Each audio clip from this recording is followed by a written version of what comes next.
We're live and not garbage. Excellent. Okay, so... Hey guys, this is V-Prisoner. Welcome back to another episode of Final Fantasy Record Keeper. Joining me as always is Slideman. Hello. Today we got something real nice. We got the Final Fantasy Tactics event that debuts a certain someone. You can see them hopping in the corner there. Yeah, this is Thunder God Sid, Sidolphus Orlandu, Swordfucker Supreme. Yeah, that's basically his title. So for those who maybe aren't familiar with Final Fantasy Tactics, this has two character additions, Gefgarian and Sidolphus. Gefgarian kind of gets put on the wayside because, I mean, shit, it's Orlandu. Of course he's going to steal all the spotlight. Right. Well, if you've played Tactics, Gefgarian is pretty memorable as, like, a early character who's with you and such. But Orlandu, oh boy, oh my goodness. So in the actual game, Final Fantasy Tactics, Vroom! Orlandu joins you they're like 2/3 through the game, and is busted for about 6,000 reasons.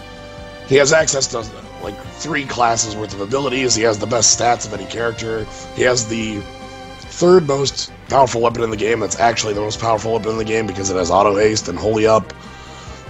He can break weapons, he can lifesteal, he can MP steal, he can attack from range, he can attack it in melee, he can do anything. He slices, he dices. And in the game, Final Fantasy Record Keeper, his ability set reflects this pretty well. Yeah, except for Monk, Sharpshooter, and I think also... Yeah, whatever. He has basically every single physical class on Monk, Sharpshooter, and Dragoon. Yeah. I mean, he doesn't really need Monk because he has 4 in Darkness, so he can get Death Throws and Dark Bargain. Right, so...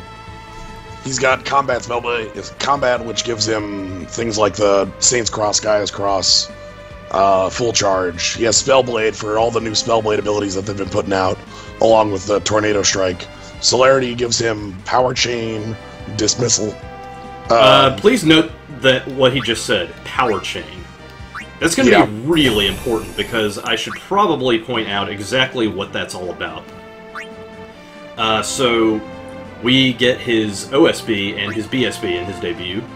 His BSB is very interesting, because in exchange for being busted as all holy hell, it also has a long delay, like in the vein of full charge.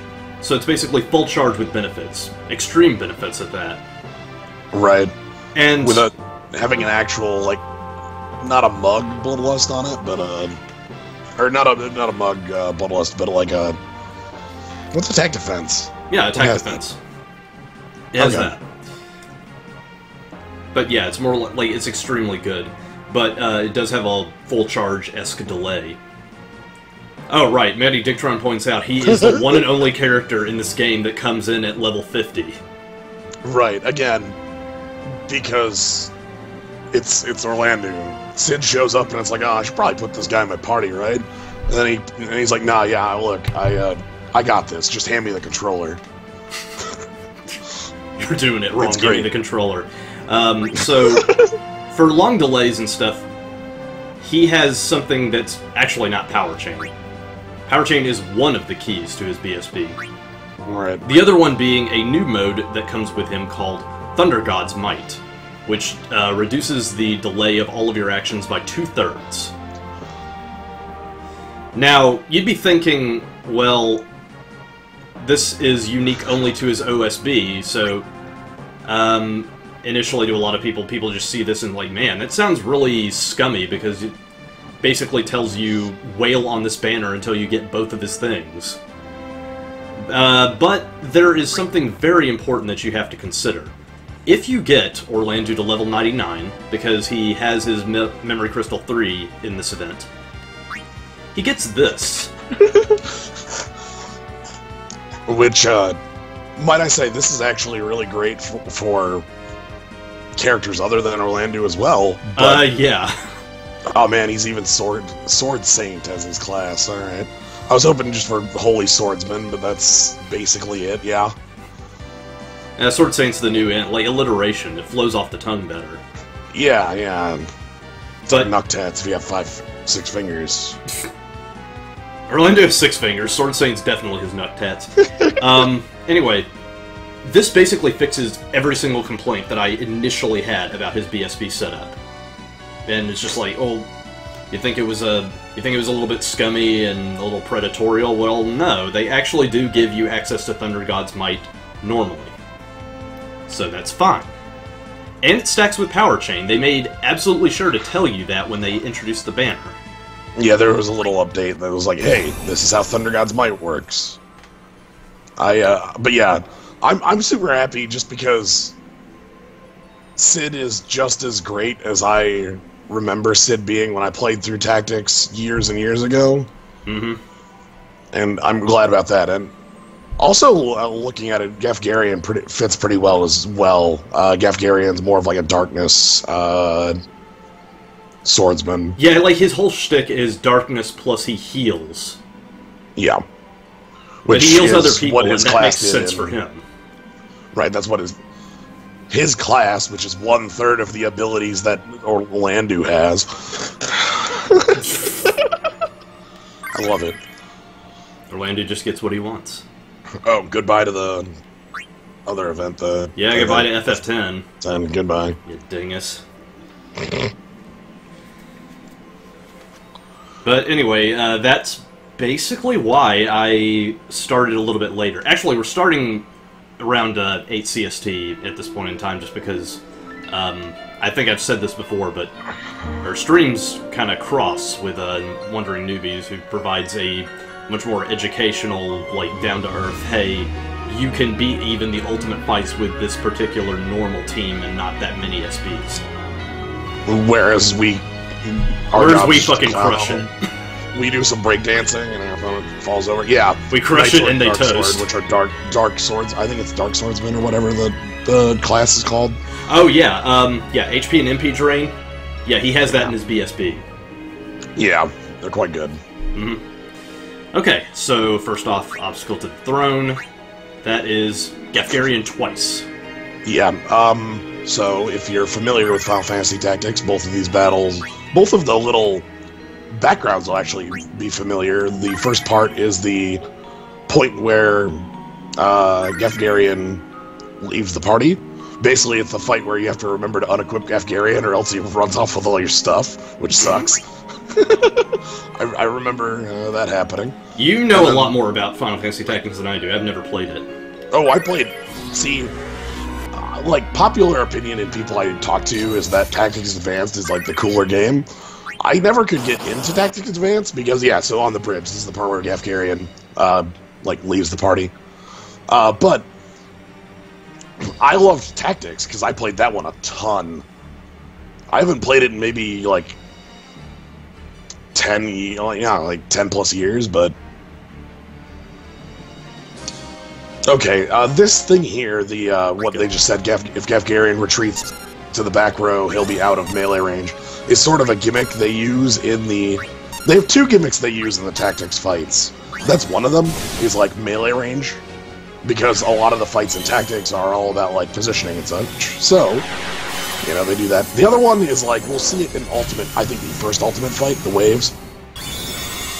Yeah. They do that all the time. It's also just like, I would assume that in Tactics it made more sense because there was a visual confirmation of how far away someone is.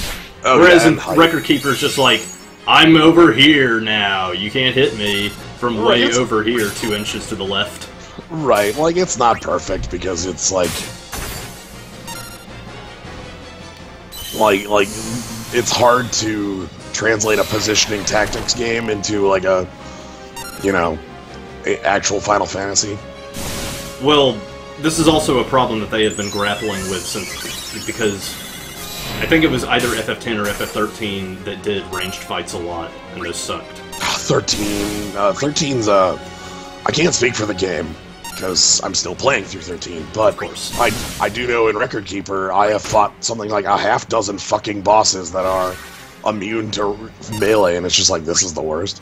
Yeah, and they usually come from either 10 or 13, mostly 10, because 10 had ranged fights a lot. 10 is basically the bane of, like, everything that is wrong with this game. Oh! Wait, there's a... Yeah, there's more. Oh, I didn't know there was a... It had the conversation between them. Awesome. I mean, they've been very good about having that sort of thing in the more recent content, so... Yeah, yeah, I'm also saying, like, it's very interesting just because I've never actually seen Gafgarian or what he does. But this paints a very interesting picture of what kind of guy he is. Mighty Intron's very right. Game does not represent that everyone strips his equipment before this fight 4 out of 10. like I said, before this fight, you nude him because he turns on you. Hey, who's to say he isn't nude in this fight? No, he should be dying in one hit because he's like, but yeah. At this point in the plot, I don't feel bad about talking about the plot of Tactics. Oh god, the anime motion lines. Oh man.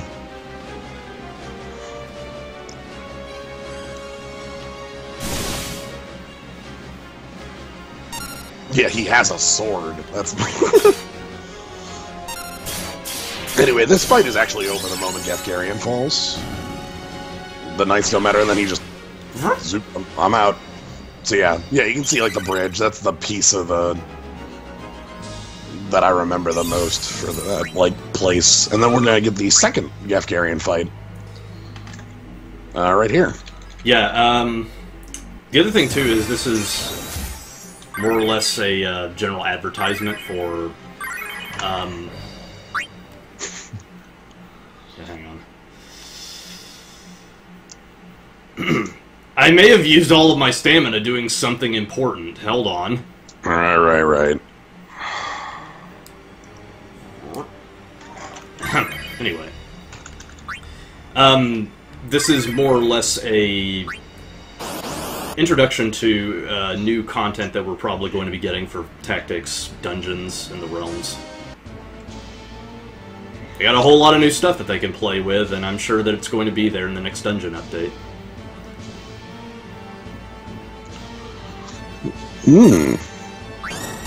Excellent. Because Tactics has like no content in the damn dungeons at all. There's 4. Hey guys, you like gauntlet fights, right?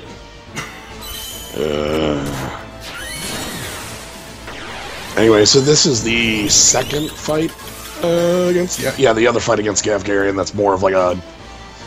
It's supposed to be like a Ramza and Gafgarian duel of sorts. Yeah, you know, conflict of ideals, that sort of thing. More that Gafgarian is... He's an asshole? He's a mercenary, more so. Oh. He fights for coin. He's a quite powerful mercenary. He's honestly in the early game of the of Tactics. He's one of the more important characters with him and Delita. What's his name? Delita. Yeah. Ramza's best buddy. Those like you fight Gafgarian 3 times. There's the one that's on the there's the one that's like on the little like executioner thing. There's the one on the bridge, and then there's the last one. I think, if I'm remembering my fights right. I think the idea is just basically Tactics has a lot more going on than Tactics Advance that Holy shit remains fresh in everyone's mind. Also, yeah, that Darkness Blade is no joke. Yeah, yeah. Anyway, though, this fight in the game here, in Record Keeper, that is just being trounced here, is a lot of, like, Gafgarian has a lot of very powerful physical attacks if you're not able to, like, mitigate them, though, for those who are looking to fight this guy, retaliation is a good way to... Put the kibosh on it. Yeah, because he has, like, a quad hit that's pretty powerful. He has his Darkness Blade. He has a drain counter to black magic. He'll hit you with Drain Blade as a counter to Black Magic. I believe he also has a counter haste to Black Magic. Yeah, Black Magic's not good to fight him with. Summon Magic's still good, though. But yeah, so Gavkarian, as far as the tactics plot, I want to say is one of the, just kind of like, from memory, is like the first third has his stuff going on, along with a lot of other things, because the first third Speaking of Summon Magic. Summon Magic? Summon Magic. Did I say some words? Uh-oh. You said the secret words. Now you must fight Tritalk. This fight happens 2/3 through Chapter 2, and Chapter 1, I believe, is all flashback. So, it's still... speaking of Kukulane, Mighty Dictron, that's coming up later. Yep. So, Tritalk. This week, the Nightmare Dungeon reopened, which is a dungeon that contains 6-star abilities and powerful bosses protecting them. All of these bosses generally have, like, tons of really stupid gimmicks that are basically there to test how well you're doing in a particular school of attacks and damage and support and stuff. And it generally has nothing to do with, like, how the boss functions in its own game or any sort of trying to, like, stay true to the material. It is just basically a sprite that does dumb shit, and you get mad at it. Then you're the dumb one, because it's a sprite. Anyway, for Valagarmanda Tritalk, he has extremely high defense and resistance, but summon damage is tripled. Yeah. Bring summoners. Yep. More specifically... yeah, bring Alphanod's BSB. Holy hell. Ether Charge on a summoner is kind of disgusting, just saying, you guys. Yuna's also works very well in this fight. As a healer and as a damage dealer. Yuna's second BSB, sorry, the one that summons Valfor from the last. Yeah, Tyro's there because of synergy, because he gets synergy in each and every one of these realms because he can do anything. Yep. Nightmare Synergy is also a special one. Like, if you have 5 in the class that they are gunning for, then you immediately get a synergy boost for the character and any equipment they have. Yeah, so rather than being like, this would be FF6, would be the synergy you would expect, it's not. It's just any 5-star summoner and anything they got, so... Yep. Which is real good. This is actually going to be a rough start to the fight, because I don't actually have Sentinel's Grimoire immediately, because it's more important to have Alphanod and Kryl fire off their buffs first. Okay. Yeah, that's how I'm going for it. But yeah, it's basically like, if I don't throw up Shelga immediately, he will one-shot one of my mages. Oof. Hey, there you go. Nasty business. Once you get the fight under control, though, it's perfectly fine, especially if you have Alphanod on tap. So there's 2 things with this fight. I guess there's one big thing. This fight, most of the Nightmare fights follow a very specific script. Part 1 is damage race. The phase 1 is like, yo, this is the damage wall. You need to get over it in order to even get to the fight. You have to get them to like 80% or so. Phase 2 generally have... Yeah, so this is the damage race. You have to knock out the orb before it goes off or you lose the fight. And unfortunately, I don't have to worry about mastery at this point in the fight, because I've already done it. But for mastery, you have to... Well, okay, I'll let you go on ahead. Because No, I was going to say, we'll talk about that when we get to the second phase. Yes. I was just going to say, though, like, this is a very common thing, though, in these Nightmare fights, is like, yep, here's the damage wall you need to get over for phase 1, and then phase 2 has a gimmick. There's always a gimmick. And mastery involves dumb things with the gimmick. Which we'll get... For Kaiser Dragon, for instance, it is total RNG, because you basically have to, like, get him in a position to where he will use 2 of his two specific weaknesses. I feel like a giant cheater for that one, by the way. Because you got it in, like, your first try, you ass. Yeah. I rolled a d6 and got a 6, and then I rolled a d6 and got a 5, and I was like, I'm done. That'll do, pig. Other common threads in nightmare fights. Piercing attacks. Generally, so Phase 2 is going to be a gimmick. You're going to have to do something for the gimmick, and we'll see what that is for this fight. Phase 3 generally happens at, like, quarter health or so, and that's just a race. Like, yo, you look, you need to kill the boss now. Usually the boss will break out piercing attacks that break through, like, ignore res, ignore defense, things like that, so... Yeah, one more and you got this. Yeah, it's generally just a race to the bottom after that. Okay. So, also, the orb does a attack. There we are. Here's this dumb barrier. Now, the barrier for me, I don't have to care about. Because, wind is not an element that Tritalk cares about for his barriers.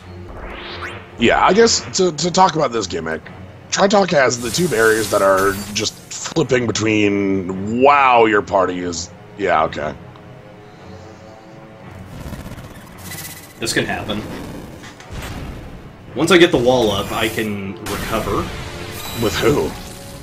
With, Pyro has Kuraja on him. Okay, I was gonna say, like, Garnet fell over. I was like, that's bad.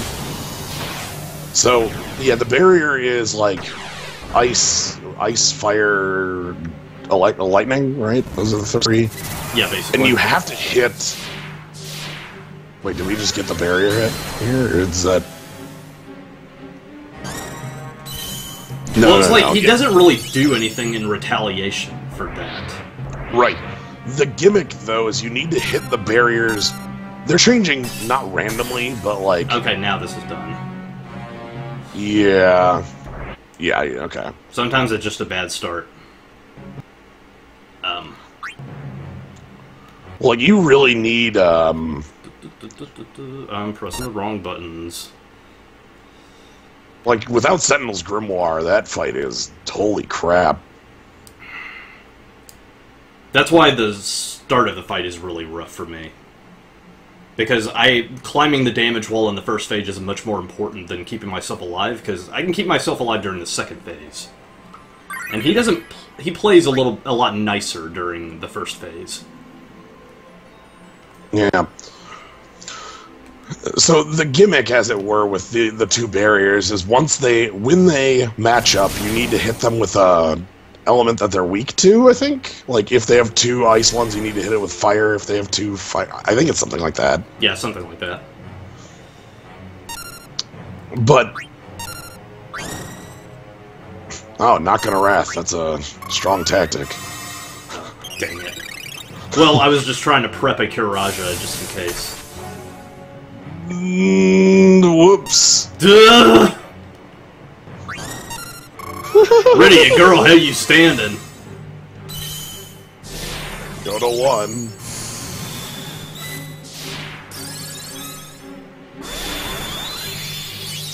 So on top of the attack magic boost that Alphanon's SSB provides, he has an effect called Radiant Shield that retaliates with damage for every...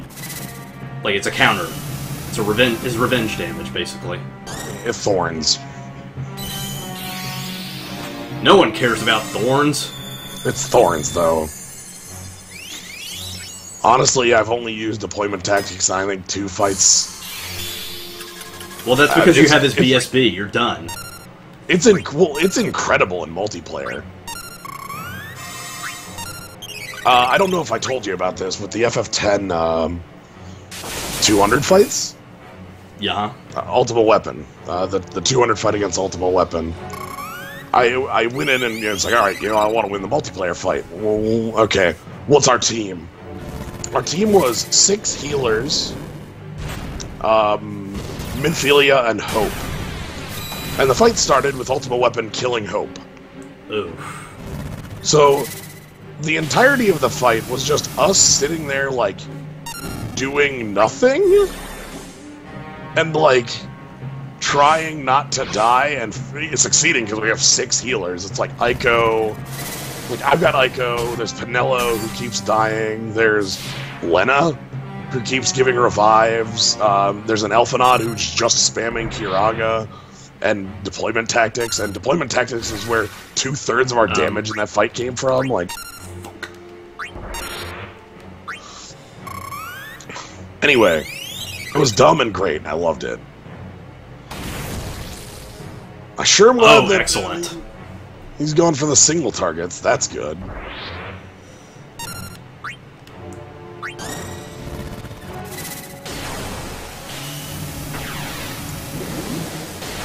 But yeah, so it turns out you can just with the Radiant Shield, you can just crush.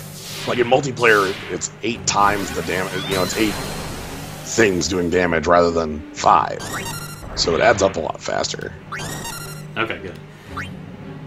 Generally, what Garnet is going to be doing is healing, and also that's fine. We're cool. Between Regen and the wall, we can bounce back from that. Just yeah, he's casting spells and stuff. It's cool. Don't worry. All right.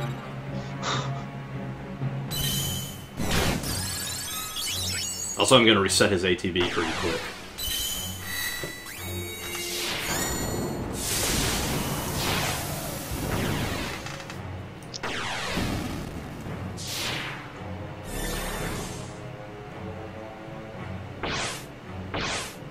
So it's just going to keep doing that. Yeah. So, on top of having an ether charge, Alphanaud's BSB's first burst command also has quick cast? Yep. Fuck. You got quick cast, mate. What you... trying to press the fucking button. Why you... piece of shit.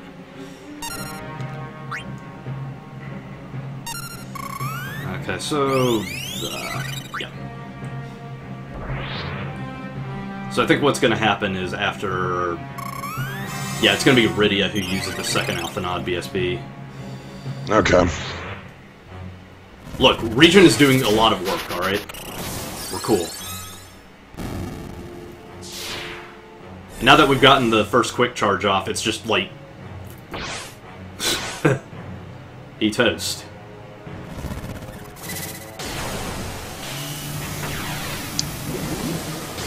Yeah, So I in assure order to... you there's a gimmick here. Yeah, like, in order to do do mastery for... Oh, sorry.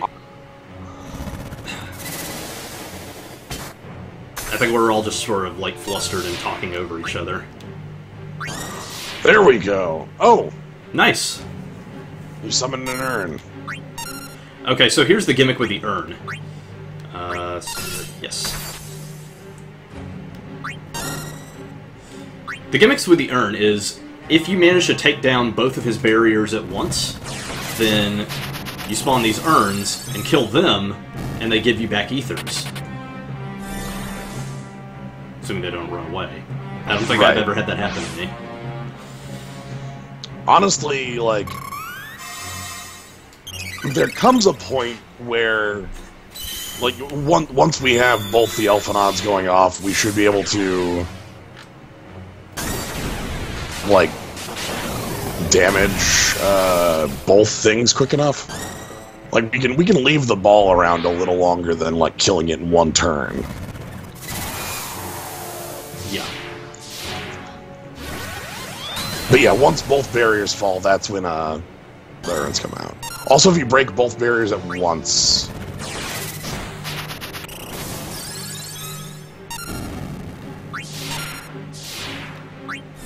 Also, Garnet's BSB is actually helping out. What people don't seem to, like... hers has Holy and Lightning attached to it. That's a combo you don't see very often. So what I'm going to do here is I'm going to let Rydia take care of the orb, and Alphanaud can take care of Duder here. Yeah, that's good.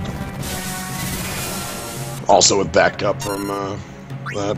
Go back him up with the Fist's Metal Crackle.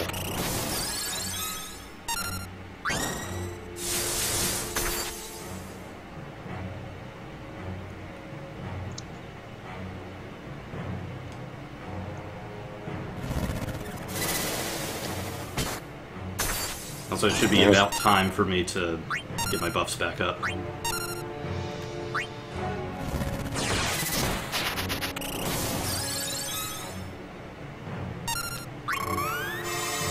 Yep, there's your sheep song just in time. Your wall's probably just fine, but wouldn't be surprised if, like, hey, here we go, Odin, hell yeah.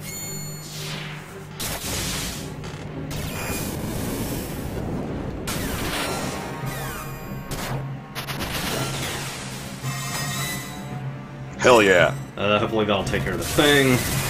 Yes. Yes. Because we're in his final phase, and that means that the orb takes 3 turns. Right. So shit your pants now. Oh, that deployment tactics went off instantly because of the Wind Blade auto instant cast, which is super useful.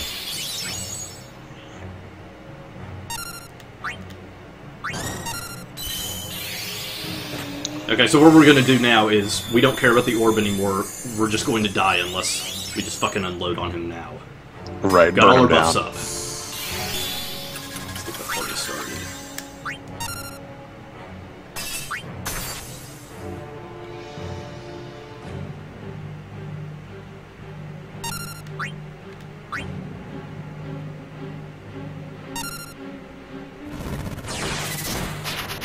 Because it's hefty damage.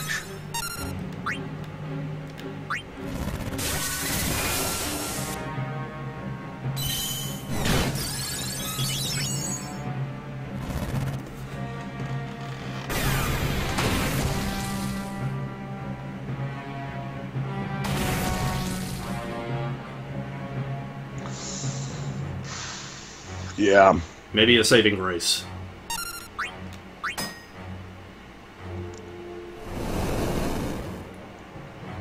Oh, yeah, physical attacks get, like, hella countered.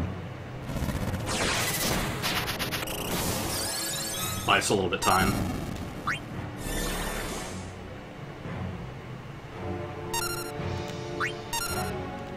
So be wary of physical attack. Yeah, there's not much Krog can do anymore. This... No! No, Alexander will get it. Okay, that'll do it. So, Yeah. that's one of the more decent Nightmare fights, actually. It's a lot less stupid than the rest of them, especially since, you know, meta and stuff has gotten better. A lot more ways to handle it. Alphanaud's BSB definitely gets it under control much easier than, like, having to work around a stupid ether gimmick. Yeah. Oof. But hey, we got the mastery anyway. Nice. That's a Nightmare fight for you. So, for this, you end up getting the Valagamanda summon. Here's the problem with it. Well, it's not that much of a problem anymore because Alphanaud's BSB exists. I was just saying, it's really good with Alphanaud. It's super fucking good with Alphanaud. But here's the thing. Because it is a summon, it has half the charges of a usual ability. So, we all know how nasty it is to get a hold of any crystal to hone these things.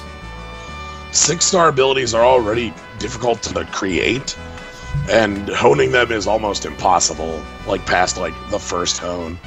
So, like, you're only getting one use of Valagamanda unless you have a way to refresh it, which, to be fair, that's something that Alphanaud's BSB does. That's something that you get to do. And, granted, Valagamanda himself is beefy as all hell. Fire, Ice, and Lightning is a very excellent combo for workhorsing. But anyway, yeah. We wanted to show off the Nightmare Dungeons real quick. It was something that we were going to do anyway.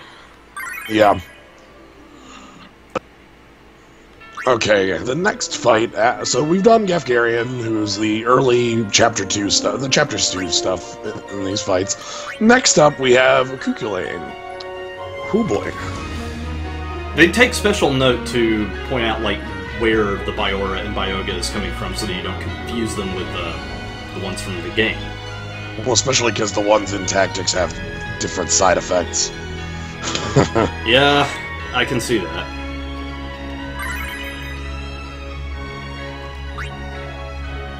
Anyway, let's see. Yes. Because I can give Ramza Affliction Break. And that'll certainly help. Kukulain's fight in Tactics kind of represents a turning point in the game. Up to Kukulain, you're playing a fantasy War of the Roses style thing that's like a succession, princesses and stuff. We're vying for power, like you know, different factions fighting different people and such. Now have a fucking demon. And then this fucking demon shows up, and we'll get to see the little...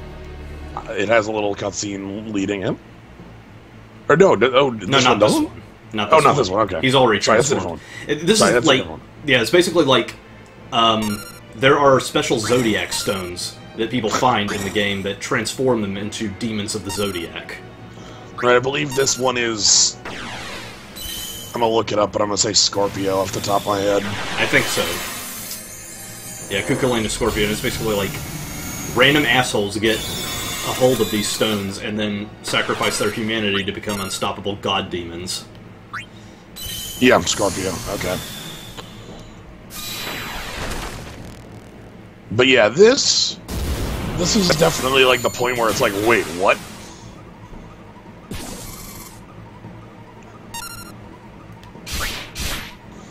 Because this is the Cardinal, yep. who you go in on near the end of Chapter 2. Church is corrupt in a Japanese RPG. Stop the presses. So, a lot of, as the little thing said, a lot of Kukulain's strength, which you have the mitigation for, is from all of the status effects Kukulain's able to inflict.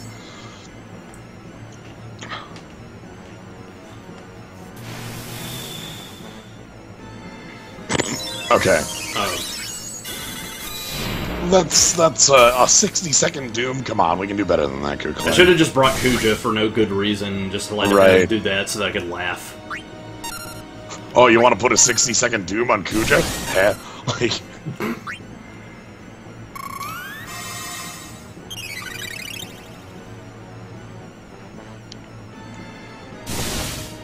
And of course this guy is going to be doing a lot more nasty stuff when we get to his ultimates and also his multiplayer fight.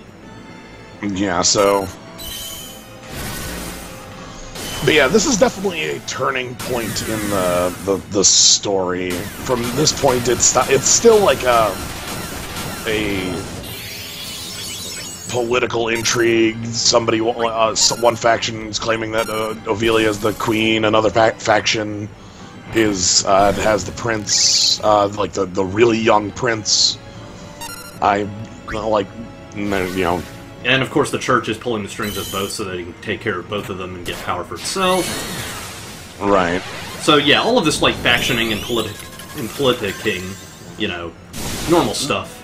And then you get to the fantasy nukes part. Instead of fantasy nukes, it's stones that transform you into demons. Yeah.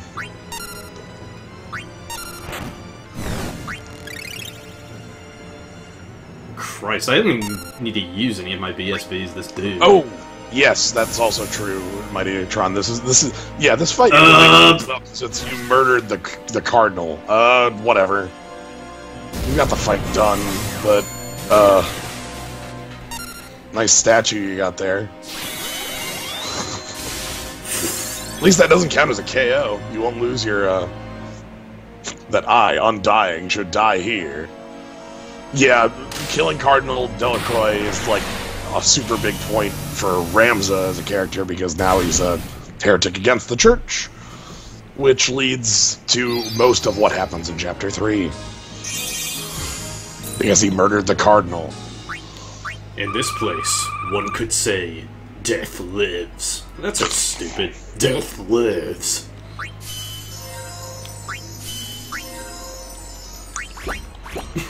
The plot of Final Fantasy Tactics is complex in the sense that there's a lot that's going on. That's why a lot of people love it. All the intrigue and crap. Yeah. Well, it's hard to immediately just be like, yeah, this is just what it is. Okay. Oh, yeah, right, Belias. Yeah, Belias has an opener because Weegraf is the one that transforms into yeah. If Gafgarian is one of the driving forces of Chapter 2, Weegraf is probably the main thing that people remember from Chapter 3, at least the first half of it. Because you had to shout like 2,000 times to kill him?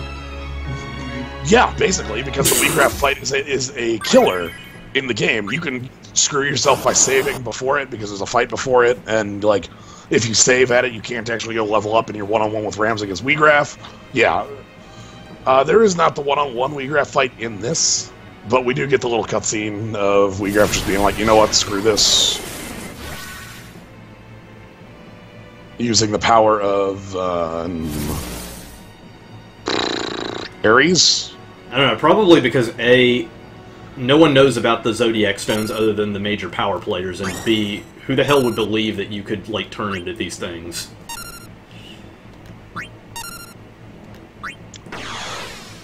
Yeah, the approximation of the rad death animations, again, I've been playing through the Realm dungeons, and like the first 2/3 of the Realm dungeons, everything dies with a crack, and then like a fade to red.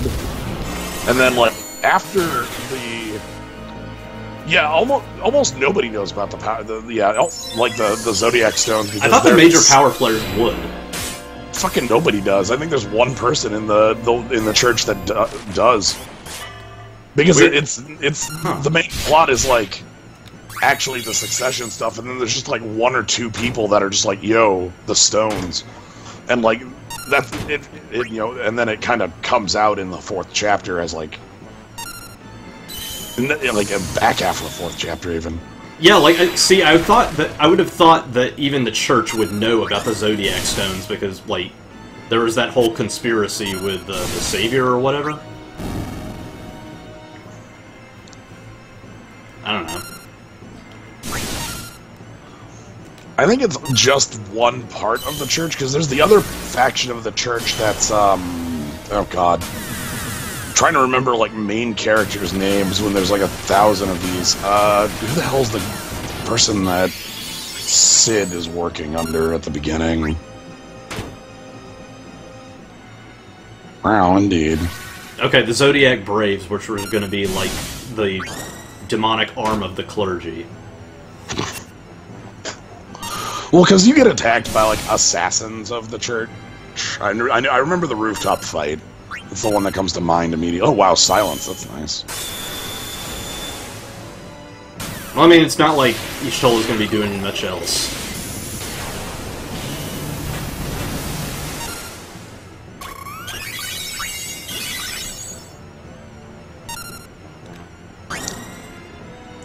Oh. Yeah, they're immune to holy, but not... Yeah, I was just going to say, it occurs to me that your party has really, like, shifted the wrong direction for this fight.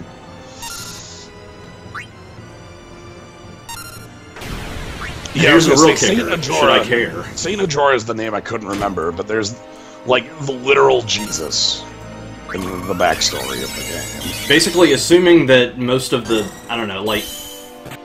I would say spoilers are fine for me in this case, just because I've read the wiki, and most of y'all have actually played the game. There may be a few that haven't. Right. I'm trying to think what all this would mean to somebody who hasn't played the game, and I think they would just be incredibly confused. Good. Like, there's the straightforward stuff that's like... Yeah, there's the straightforward stuff that again, the succession plot line, the different, like, factions fighting each other, but then there's, like, the second half of it that's nowhere near straightforward. Mm-hmm. And my memory of it being about 10 years out of date. Would you say that Saint Ajora basically exists so that you are allowed to kill God in a JRPG? Because otherwise the succession thing just sort of goes on and on? with no, like, exciting climax because this is a video game. Whoa! But you don't.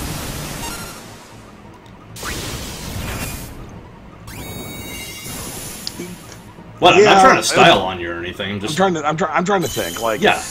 I'm trying to think like of how it plays out in the end, because there's the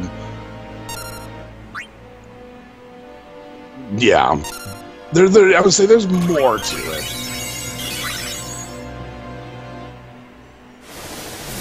I remember the final fights. It's solved by Delita being a fucker. Well, don't that beat all? Yeah. I mean, the whole framing device for the game is a historian finding a ancient book that proves that Delita actually was like not the hero, and that Ramza was the actual hero, because Delita's the one who's remembered as like the hero who saved everything. Yeah, because he ended up becoming king, and Ramza was just fucking a guy by the end. Well, Ramza comes from a noble house. Yeah, because they could also spin, like, the commoner becomes a king, rags to riches angle. Basically, spin, like, Delita had a lot of spin going for him. On top of being extremely ambitious and, yeah. Yeah, Delita's a jerk, too.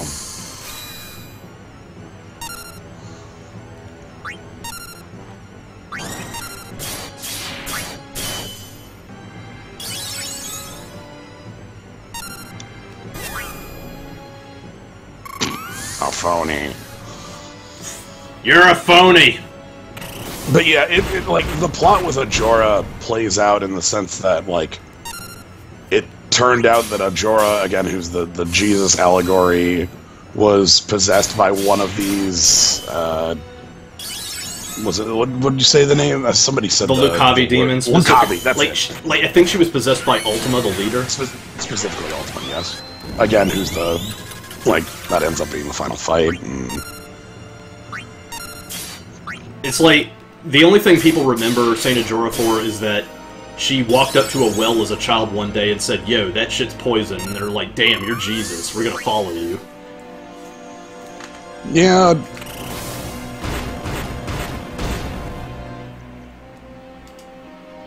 He's... oh, we're already done here. Yeah, Ajora said he is. But yeah, this fight kind of went on because I was prepped exactly the other way and I just did not care. Alright. Oh, okay, Ajora was a he that reincarnated it. Okay. Yes. Interesting. Alright, so the ultimate fights. First ultimate fight is unfortunately very forgettable because it's another gauntlet. Final Fantasy Tactics in Record Keeper loves... yeah, they love their gauntlets. They love this. This is the... it's...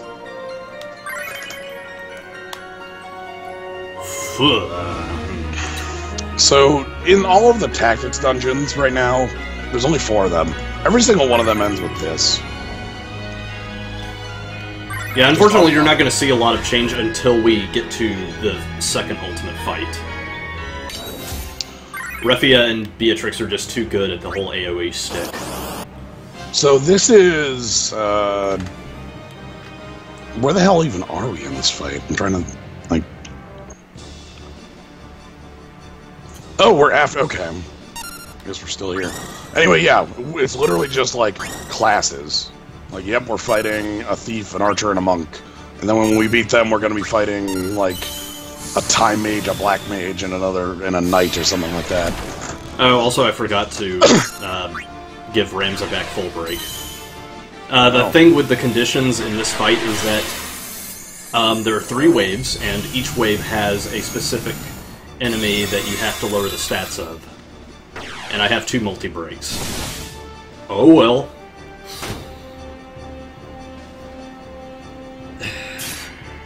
The game is really gearing me toward honing up multi-break at least once, and it's like... I'll get around to it. The true challenge of it is that when that 11 comes... fuck! God, you're not wrong. Hell.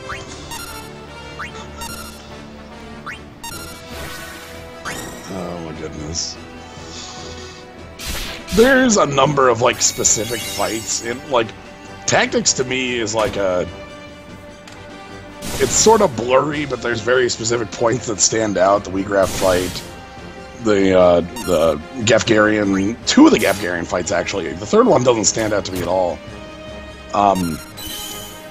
But then there's a couple just like random battles that are, like you go through that are just like, yo, how's it going? You're gonna remember these. I'm really glad that we're like this is going on to the point where we can have this conversation, just because all of this is very enlightening for people who have not played Tactics. It's a hell of a fun game. You could have a chocobo in your party. Yeah, who would you say, like, what is the better translation? The original translation, where it's just like, we'll sing it up, or the War of the Lions Foy English? I haven't played the second one, and I know, like, the first one gives us blame yourself or God, so... Good answer. Like, I don't know about,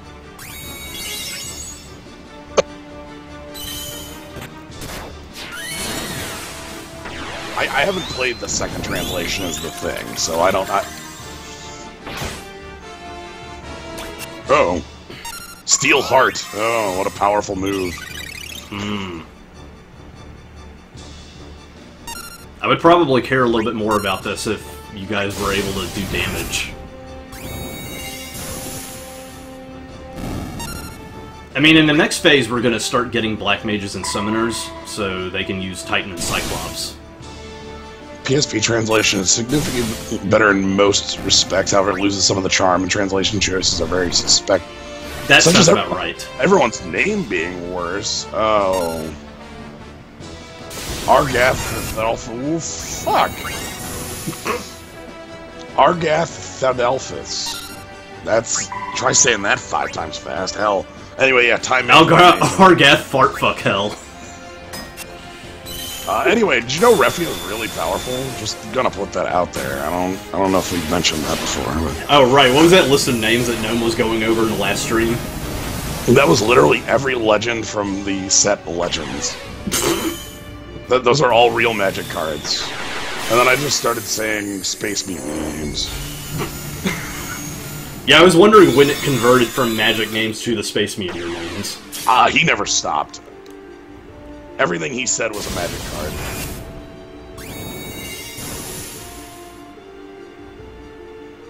Yeah, because, like, wait. So Argath, are you talking about Argus? Or, I'm sorry, Algus?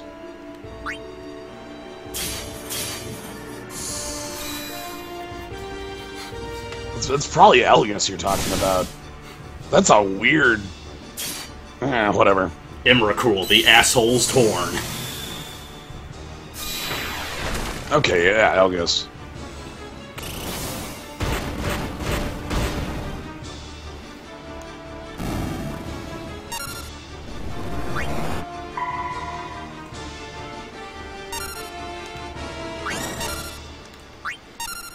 Yeah, so in case you didn't notice, mastery on this is going to be a thing at best, because Penelo has multi-break, and she's a little bit indisposed at the moment. Right, so you just get to, I'm completely fine with adding the EA to Orlandu. That's a good... I'd call that one just fine. Yeah, yeah. Because that's how he was introduced to me. Alright. That's nice. Damage. Oh god, that's a lot of damage. Ha! Wow. Of course you would attack me as soon as I finished inputting my action. It's fine. If you take out the... wow, come on. Yeah, these guys just melt because it's a gauntlet fight. On that subject, you know it was a really good gauntlet fight? The Black Knight's Ultimate Plus in the Final Fantasy II event. Yeah, I'm pretty sure Lich is a gravity. That was fun as hell because everyone was like Holy Week, and all they did was just attack and trample you. They had one thing and they did it well, and holy hell, you had to be prepared. You were just going to get trounced. It was a very quick and a very satisfying fight. Yeah.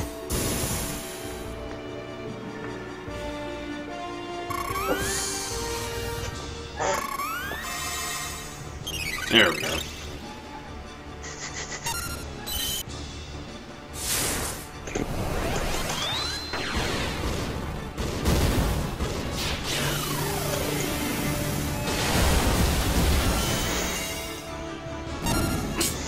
Sometimes called Rich in the original translation. Rich. You know how it is with these L and R things. There we go. That's better. Sorry, I was off getting a cat. That is perfectly fine. I thought I heard a cat. But, I guess it also brings back a thing that I've noticed a lot with early PS translations in Square's Corner, where it's just like Honeywood locked in a shack for 2 weeks with a typewriter and a computer. Yeah. It's honestly baffling that he was able to do all the work he did, and, like, God bless him for all of that effort. The fact that FF7 is at all intelligible, for one. Alright. And that's the gauntlet.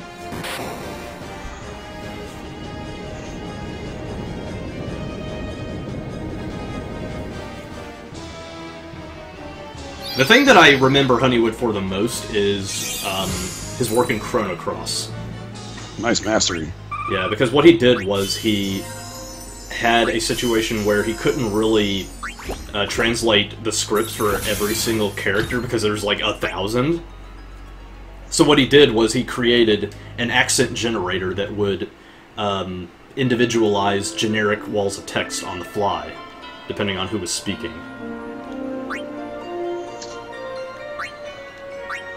I don't know.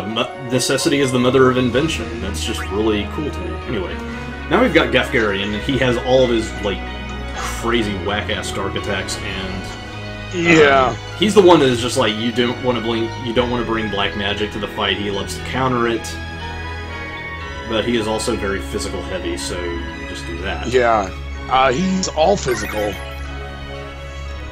as well, and he also has, I think, a ton of piercing things. So you want to have like breaks, set up on him.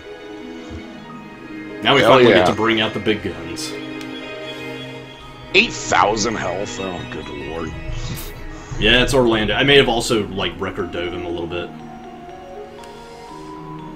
Oh, boy. This is actually the first time I've actually tried out this team, because it just got jerry-rigged up in, like, 5 minutes. So we'll see how it goes. It's very heavy on Holy, because that is Gafgarian's weakness. Unfortunately, Beatrix has that covered, because Agrias is literally Beatrix, right down to the BSB, except that she has 4 in Spellblade, and that's it. Yeah. That's the weird thing, too. Like, Agrias and Beatrix's BSBs are almost completely identical, with the sole exception of their burst commands having different effects. Beatrix's burst commands are holy and non-elemental, and Agrias's, both of them are holy and non-elemental. So, very subtle differences. Anyway, I followed a Sid BSB user for this occasion, so let's go see what it brings up to.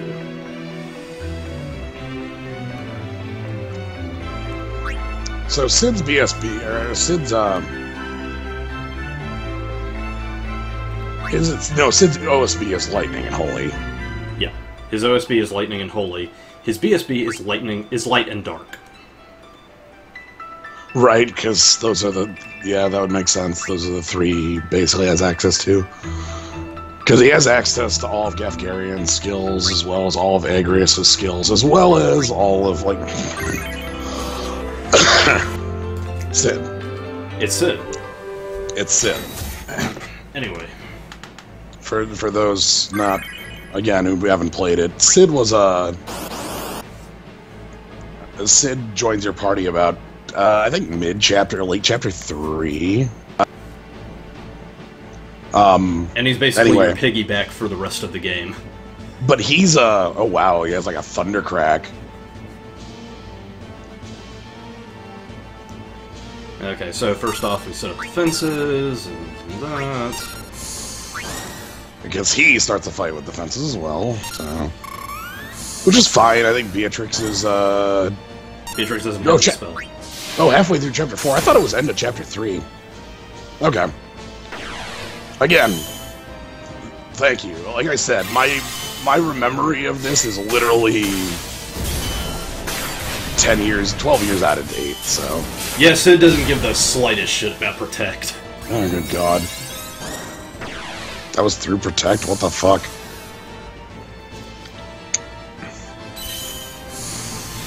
The other thing to consider, too, is that his OSB has a long delay similar to full charge. Like a full charge for soul breaks. Ew. Yeah. A full charge for soul breaks. Like, granted, it's strong as fuck. But at the same time, it's like, oof. Nasty business. Yeah. So this attack here has an attack and fence lower on it. And then the other move that's Dark Element has the HP drain on it. So the reason that Sid has a attack debuff and a defense debuff is that one of the schools Sid has access to is the normal Knight School, which has Rend Weapon and Rend Armor, which are just, I'm gonna fucking demolish your sword, then try to fight me. Like, Christ, he didn't even have a shout up. Oh my god.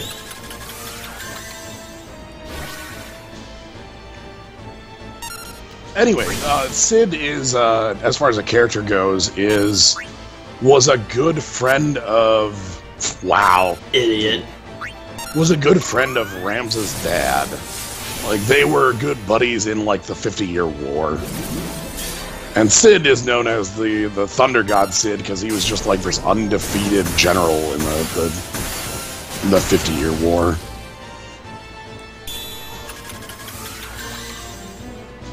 I mean, in this way, at least Gefgarian is being able to put up something resembling a fight.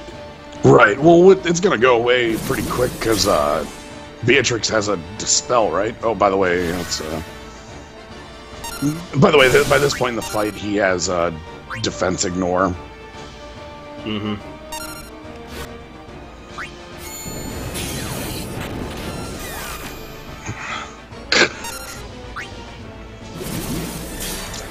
Yeah, like these all pierce walls and such. Wow, this is gonna be... If he keeps that up, you're not gonna be standing for long. Yeah.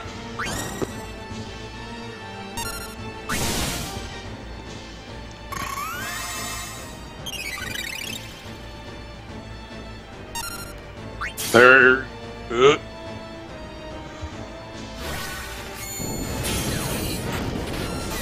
Okay, so what I can start doing is set up the BSB again. I may have to restart, but it's fine. Right. I don't know if you hit Evanescence or Protect. I didn't. You pushed the wrong buttons! And now you're going to die. Yeah. Though, in all likelihood, that was me underestimating Ultimate Shadow Blade. Pierce's defense, it might be worth it to bring, like, a power breakdown if you can. I do have a power breakdown. Oh? Yeah, like, I have full break and I have Sid. I mean, on top of that, but yes. Because they stack, because Sid's debuff is attack and defense. Like, I just like stacking breakdowns. Yes. That's me. But no, that is also a very interesting thing that really helps with debuffs overall. I don't know why I did that, but I am just... Yeah, that's gonna get overwritten by Shout in like 3 seconds, right? Yeah. Alright.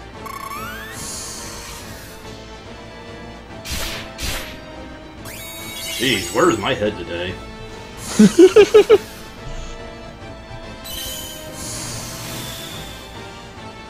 But no, what needs to be done is Pinello needs to be more prudent in hitting weaknesses so that she can... Oh. I'm sorry, what was that? Oh, that was a follow! I didn't even see that because I just assumed that my thingies don't work. Well, thank you for the follow, whoever it may be. Oh, your thing. I'm like watching your... Yeah, my Twitch alert. You can't see it because of screen share. Alright. I'm like, what the hell?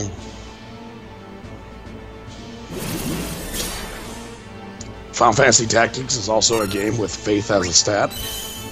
Yeah, I never really actually figured out, like, Faith is supposed to be the higher your stat is, the bigger your damage is, but the lower your resistance is? And vice versa? You believe in magic existing. It's really funky. Like, your belief in magic makes magic real. It affects the damage and I think accuracy as well of magic.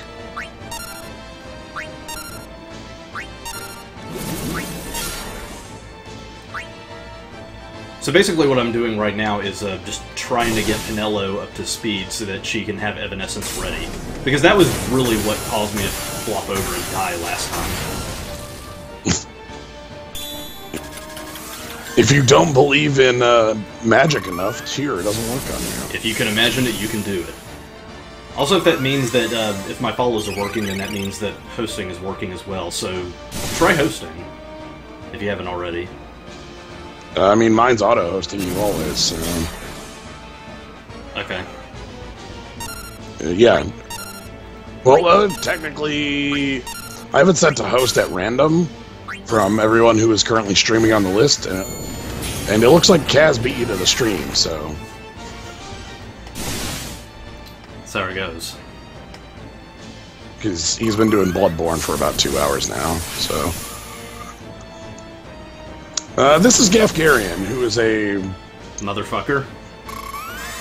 Yeah, a mercenary from Final Fantasy Tactics who uses Dark Sword abilities, and is absolutely crushing you.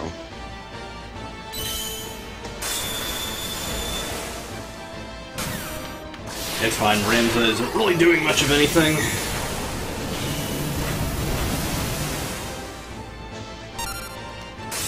Basically, he's a... This is the last fight you have against him in the game.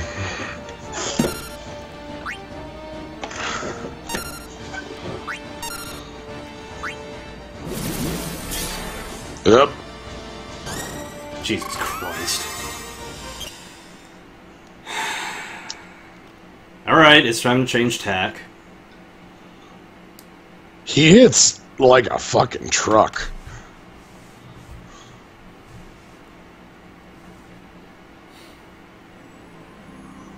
I wasn't prepared for that because he doesn't... Wait, he didn't do that when I... Oh, well. I know why he didn't do that when I killed him the first time. It's because I, had Hope in there, and I was just, like, entrust battering the hell out of his OSB. Oh, so he just fucking fell over in 3 seconds. Got it.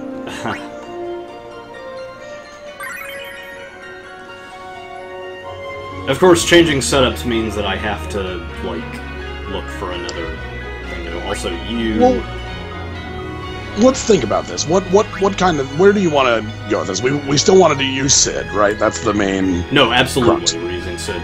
But no, Ramza and Pinello are going to switch. That feels really necessary as a first step, because, like, not having Evanescence ready to go is killing you. Ew, it's absolutely what's killing me. You don't need Death Throws. Why not? Because it's an attack boost and Shout overwrites it? Is it? Oh, okay, never mind. It's literally just an attack boost, right? Like that's all. There's no... You're right. Okay, You're right. You're right. Well, I'm not. I was like, is it actually attack boost or is it attack and defense down? And I'm fucking forgetting something. Then I guess I want full charge.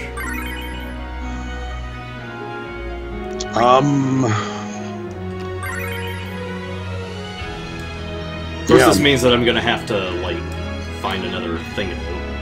Oh shit! Yeah, you need to find another Sid BSB. That's gonna suck. You know, we're at this point. Why don't you just like have the list of everyone that you followed and then just pick it?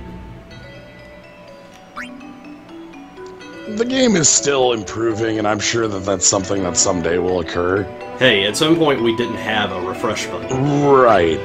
That was what I was thinking, was like the game, like before you would have to go in against like a 2 stamina fight in order to like keep changing that list. Yeah. If you can find Sid's OSB, that'd probably be a good bring as well.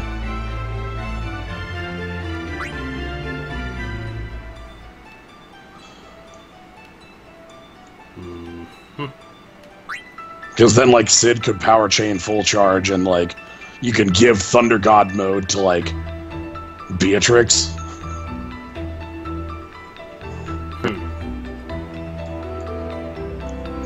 Gotta be somewhere. Yeah, maybe an actual, like, just any holy BSB would do well.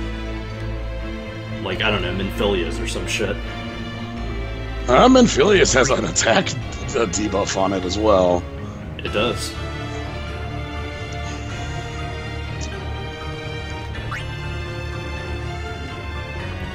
Oh, there it is. There you go. Yay. Level 58, but you don't care about the entry damage. It's fine.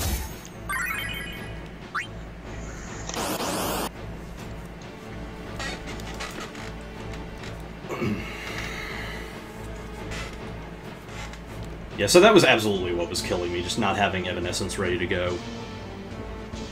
Yeah. So I was waiting until this event to use Ramza to get his 65 record materia, because I thought I was going to get like a free memory crystal 2 for him. There's not a free memory crystal 2 for him in this event, which makes sense. So I put him in the party for like 2 fights after breaking him to 65, and then just got him to drop it. So that felt good. Yes! Final Fantasy Tactics keeps track of the date of birth and birthday. Keeps track of like the birthdays of all the characters, because it matters for their like zodiac signs. Oh yeah, for their zodiac signs. Yep. Alright, Sid. I forgot, like, how does the zodiac gimmick usually work? Honestly, I don't remember it coming up that much. Because I remember something like, for example, in Seiken Densetsu 3, you had an 8-day week that represented all of the 8 elemental spirits, and for each day, that particular elemental spirit would be boosted, with no downsides. And on the Mount of Holy Day, all ends were free, and everyone got boosted.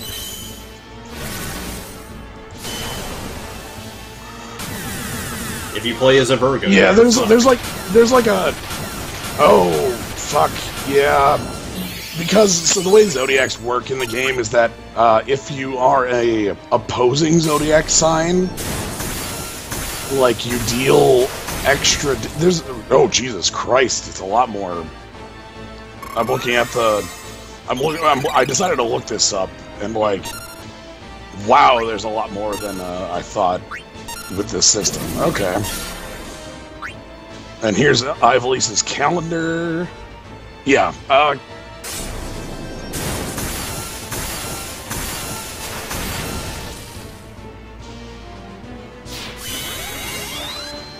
So basically, Orlando's record materia 3 is the reason why he and he alone has been the one to cause me to break my usual taboo of I'm not going to use this guy unless I have a soul break for him. Uh-huh. Because really, I mean, I've got the keys to his car.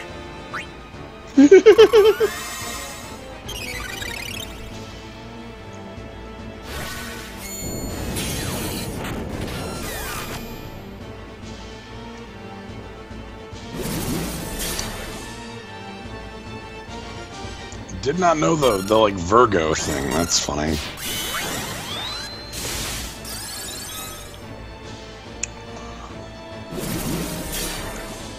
Again, I guess like when I played it back in the day, I'm certain I would have set Ramzo's birthday to my own.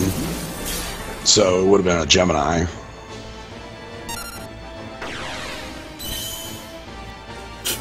Also, you'll notice, when he uses his Burst Soul Break, no one fades away, they just get the fuck out of the way.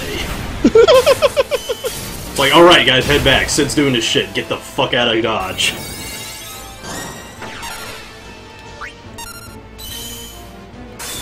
Oh god, everyone's near dead. I didn't realize how dead everyone was right now.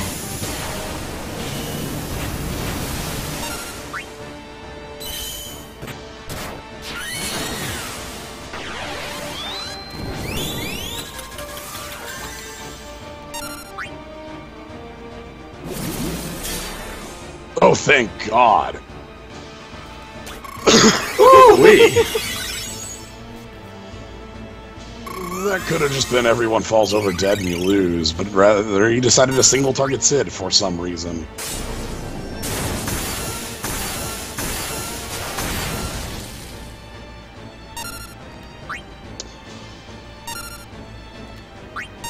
Let's see, one other thing I remember about the game. Rip said, at least in my playthrough, I never Sid's not dead, he's just taking a nap. Sid's done. No, he's like the end. He's saving all of his energy for his final battle. I remember I never used Mustadio, who's like a main character in the game, because he fucking died in like the 4th fight I brought him to, and permadeath exists, so... Oh. Wait, how is he a main character of permadeath? Never mind. Well, like he's a main party member. He's not a main.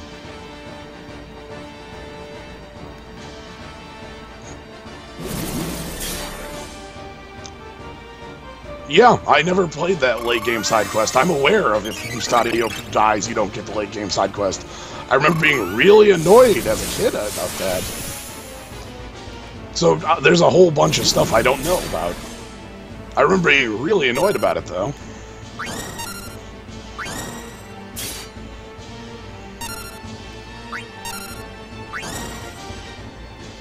Luckily, the Holy Squad seems pretty good.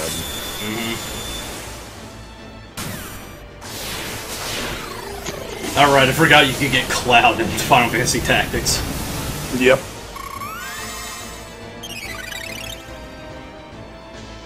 As seen in legendary fighting game Urgites, God bless the ring. Yeah.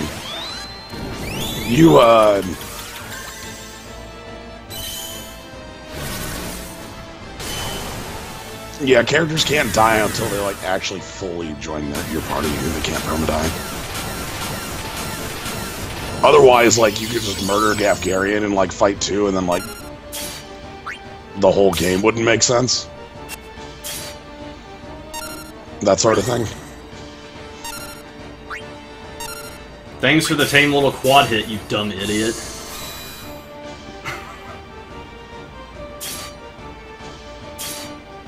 Oh, God. Oh, he heard me say that. Yeah, I heard you. You said some more. You were talking shit. I guess it's time for the divine twist until the fight ends, right? Yeah.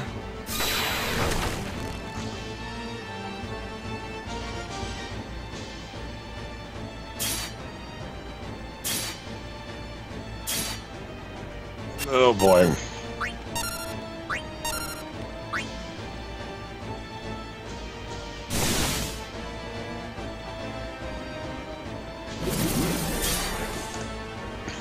That's good, because it means that, you'll... Yeah, Penelo can pull off one more. We're fine. Yeah. And the Kira was going to target Penelo because she got damaged there, so... Freak out! Here we go. Who cares about Ultimate Shadow Blade? Not gonna help you, buddy. Doesn't matter. The counter to this could. Okay, good. Oof. What a fucking sloppy-ass fight. Also, Rams is the one who gets to survive because he has to send him off.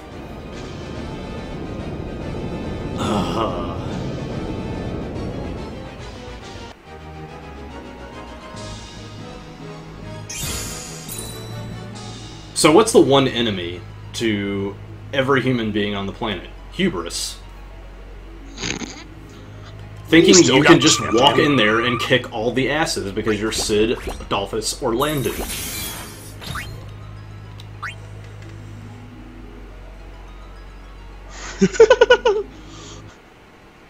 God, can you imagine, like, picking up this game for the first time and you're, like, in the tactics event and suddenly you just get a 50 character dropped into your lap? That'd be great.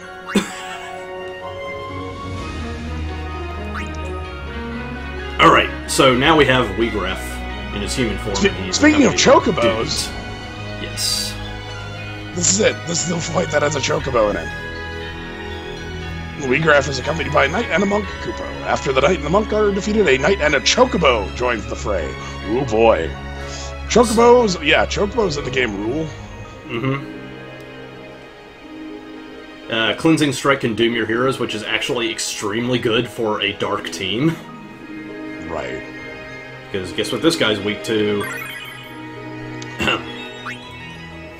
So now, what we got here is a newcomer. Not you. Oh, there we go. You. Yeah. We got Seymour in here. Because, so what happened was, I pulled on Banner 1 for tactics, and it was just kind of a lackluster affair. I got Agrius's and Holy and stuff, whatever. And so I decided, you know what, I struck the middle of the banner, I don't think I'm going to get much luck in that particular aspect, so I'll just use my other pull on FF10 Banner 1, because I don't have any mage synergy. I got 4 out of 11, 3 of them were Braska stabs, which perversely fixed that problem. The other one was Seymour's Robes, which gives him his in Dark.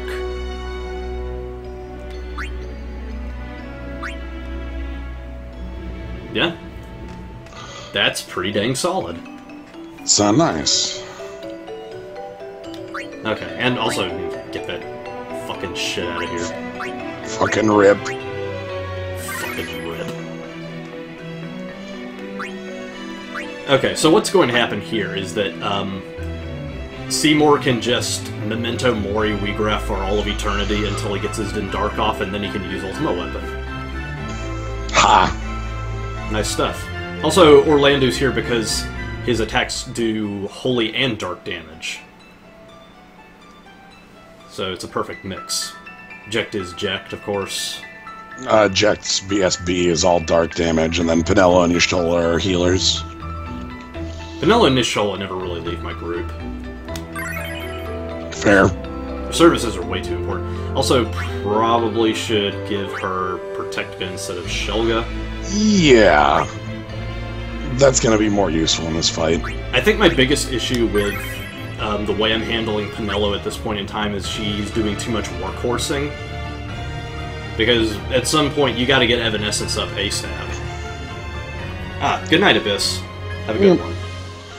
God, don't I know... my problem with that is that, Minfilia is currently on that. She has something like 8 spoken for... like, I think it's 6 spoken for actions in a row. Every, like, big fight. It sucks. Every fight starts with SSB, Full Break, Life Siphon, BSB, Command 1, Command 2. And then finally she's applied everything. And by then the fight's over, but... yeah.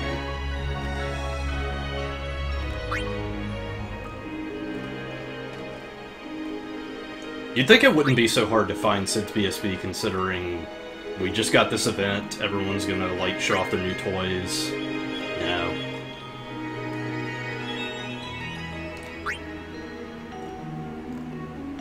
And sadly, his OSB is not really the best thing to bring to this fight because it's lightning and holy, not dark and holy. How much do... This is a question more for people who are familiar with tactics and the other games that take place in Ivalice. Mm-hmm. How do those games, like, actually connect in any way?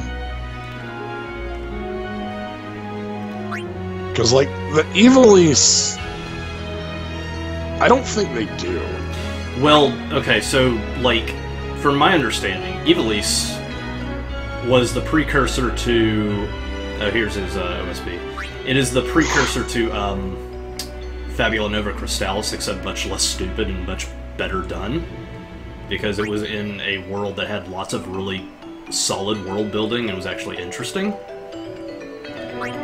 But no, that is basically how the gist of how these games sort of intersperse with each other. Is just this this common world, common theme, and the way units generally work.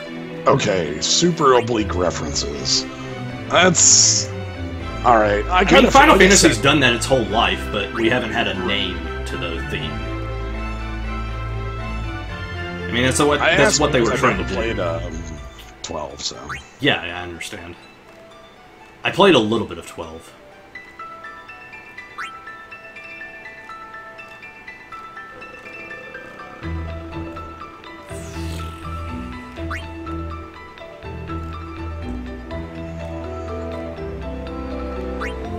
Okay, I'll do one more, and if this is a bust, then I will change tack. Out goes Orlando, and in comes. I think we should have just. I think we should have just taken the OSB when we saw it. That would have been sweet. Nah, it would because it wouldn't have hit his dark damage. Doesn't his OSB doesn't? Oh no, right, lightning and holy shit, you're right. Fuck. This is the thing that shows off his BSB, dude. Okay, so I guess what we're going to do is we're just going to use Sid Reigns and just swap out Orlando for a magic user.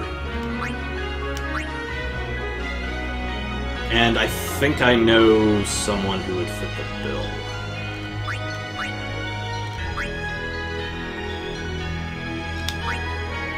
Imagine that.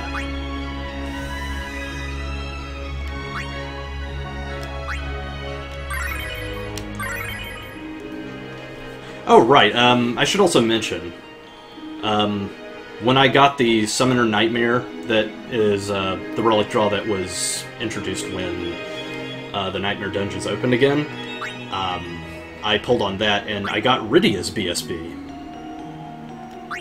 Oh, yeah. Right. It's a very solid, very strong elemental AoE BSB. There's nothing real special about it other than it's just Earth. But yeah, it does its work. And it does it well. Okay, so what we'll do here is we're just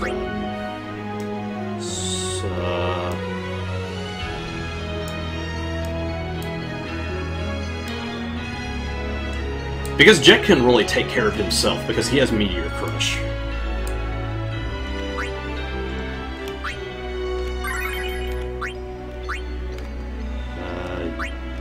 This is actually fine too.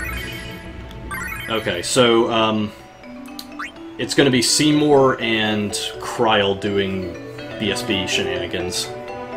Gonna want to give Kryl a thingy. Absolutely.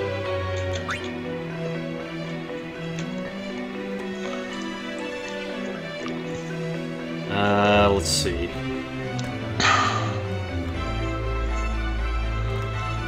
Okay, Ivalice is an entire world in Tactics A and A2, but in 12 Tactics and Vagrant Story, it's just a country. Yeah, like. You know, I'm just going to give her Scholar's Boon. Much more damage when you hit an enemy's weakness. Yeah, fair. Fine. The other thing, too, is that I don't have to worry about Sheepsong quite so much because Sid Reigns' BSB on entry has a 30% magic boost and resistance boost. It's really good. It's super fucking good. Crazy as hell, one might say. Anyway, I think we're finally ready.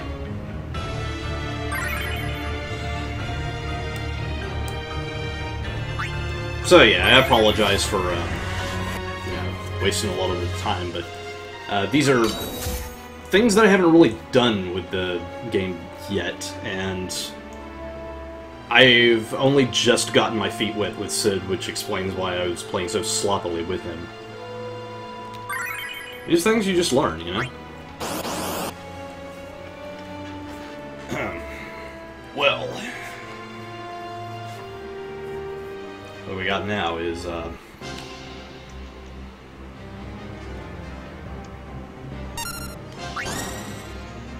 right, Seymour can also use Memento Mori. That's, like, one of the big, huge things about him.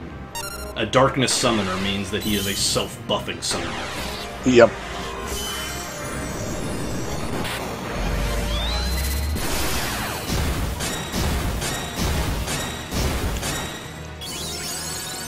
Thanks.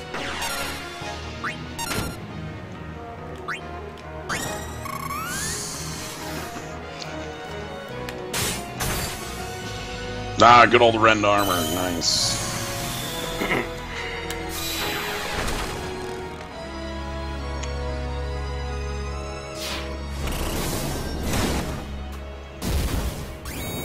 So, which fight with Regraph is this?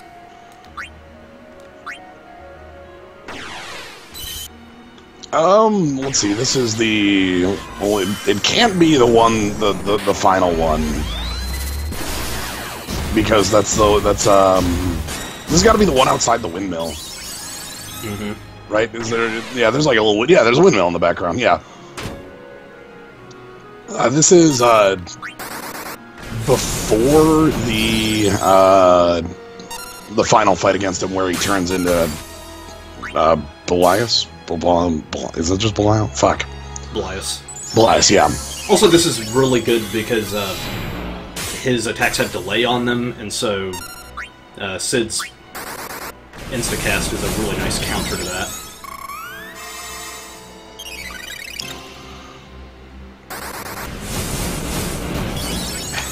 God, that instant cast. Yeah, being a group boss ain't really helping your cause, buddy.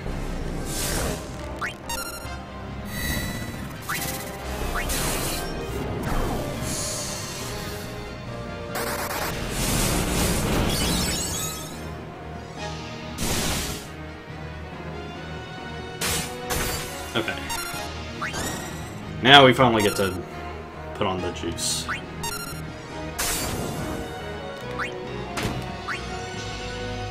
Oh. Fuck. That's super annoying. He should have high mind. We're fine. Hopefully.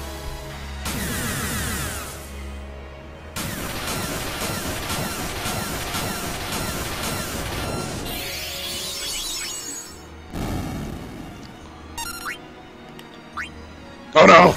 But It's here.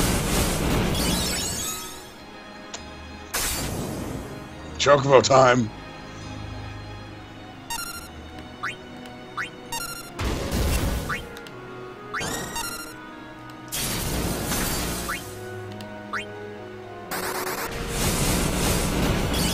like, we've already done this much damage to him, and like Jecht hasn't even done anything yet.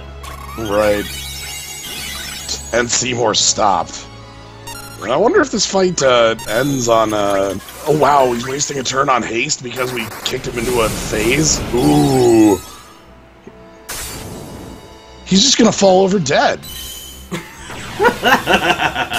God, this fight's gonna fucking suck. No, I'll just bring a Sid Reigns BSB and this fight will just be easy. Bring X-Death and Sid Reigns BSB. That's a good way to do it. Yeah, he tied one arm behind my back and I'm still kicking his ass. Right, like... He's gonna die to the Shining... Oh, he's gonna die to this.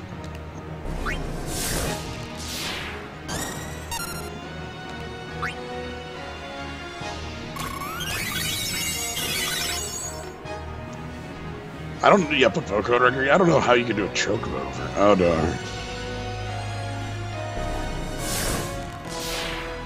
Wow. Is that all you got? Feel the heat.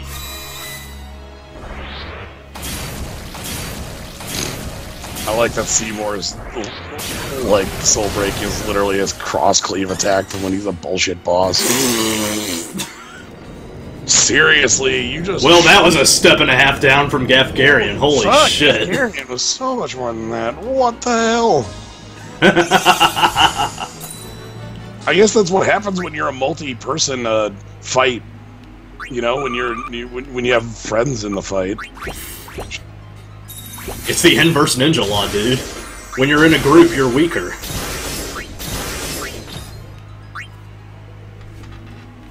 Yeah, summon Bahamut. Yeah. Chocobo's Dungeon 2. I only ever played Chocobo's Dungeon 2.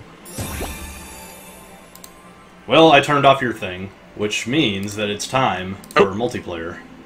I need to open my thing. But yeah, say hello to Seymour, everybody. We're hopefully going to be seeing more of him in the future. I'm going to turn that down. Alright, we want to go to multiplayer. If you want to join, we'll do the thing. So. Yeah, we'll do the thing. Oh boy. Hang on, I'll have to, like... because what's Kukulane's weakness? The Ellen? 160 is fine? Yeah, 160 is fine.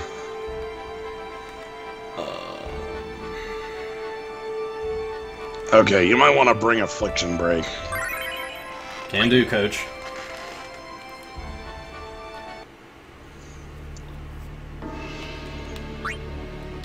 He doesn't seem to be weak to anything. Alright, well, what do I want to bring then? Alright. Because I'm bringing Ferris for sure.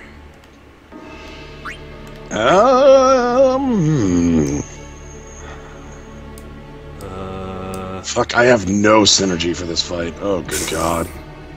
Whatever. Actually, Ferris needs to be put up front because I'd have no bows for this realm.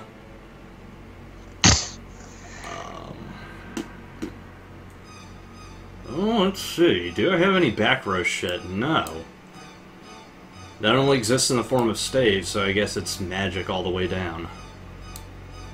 Who gets it?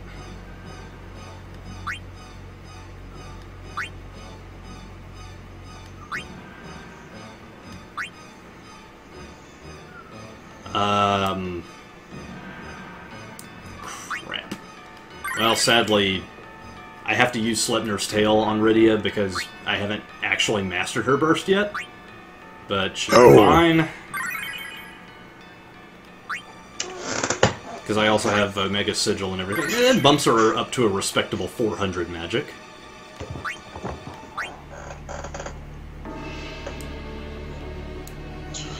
You know, you don't have to sit like 5 feet from me and meow. You can just move over here. Nope, alright, fine. Okay, fine. I'll move somewhere else then. God, she's gonna move 10 feet away from me and meow. Cats.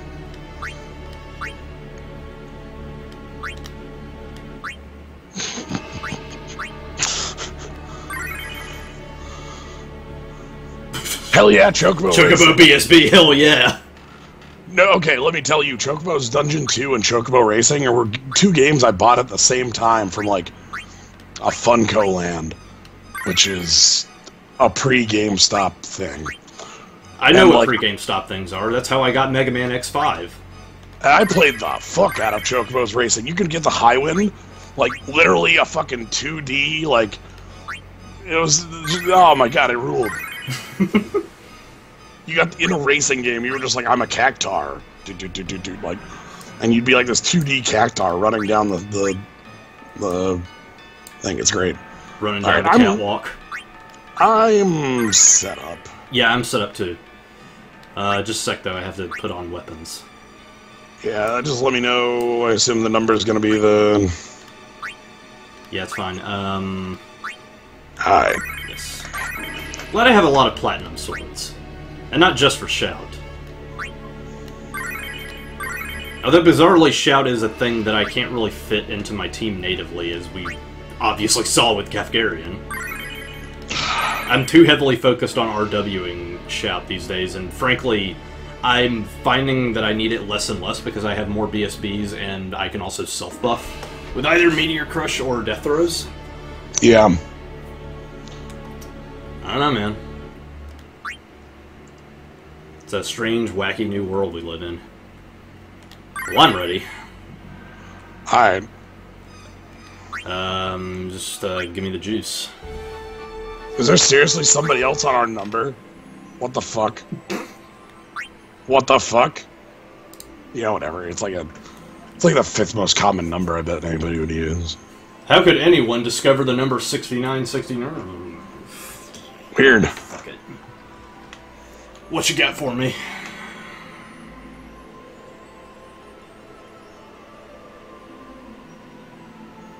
Did you make the thing? No, I thought you were making the thing. Oh shit, fuck. Fuck doing it. Ass.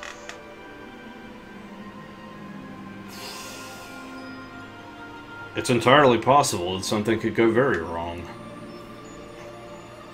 Yep, that's fine. And recruit, and choose an ID, and set ID. Okay. Okay.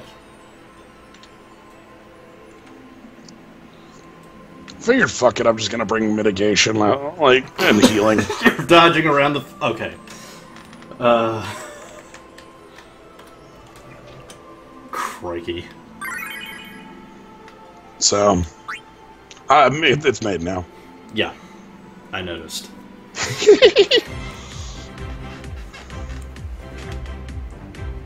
So yeah, you said you were bringing Ferris. I was like, I don't need a full break then, because you got a full break. Did I mention that it's nice that you have a healer BSB now? Yeah. Alright, in about a minute I'll open it up. If anybody wants to join, it's the number in the chat, and we've said it aloud a couple times, 6969. Yeah, please, feel free.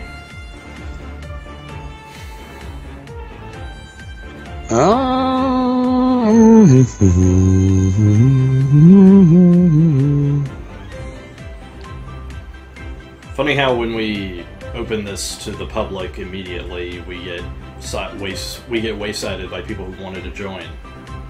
And now that we've opened it for people who want to join, that's fine. That's fine.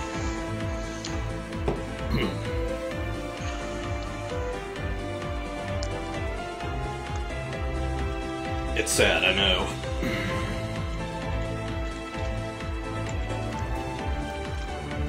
Oh, what you got?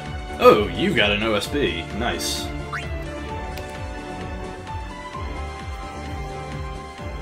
Oh!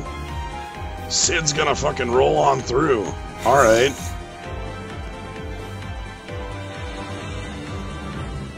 The King's engine is roaring.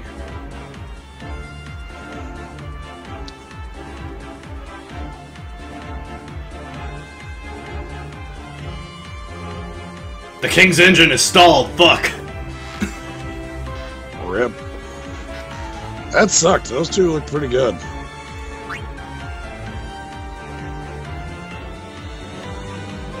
The King's engine is roaring. Oh my god. Alright, oddly enough, I'm going to probably shift tactics with an onion showing up.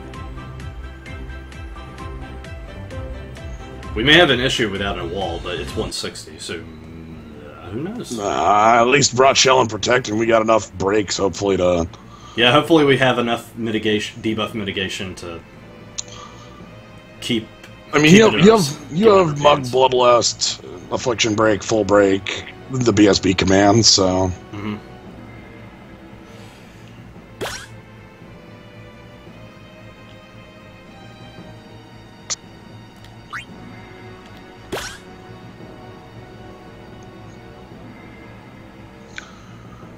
Okay, if the Onion uses Onion Zone immediately, I'm going to go offensive with Elfinod.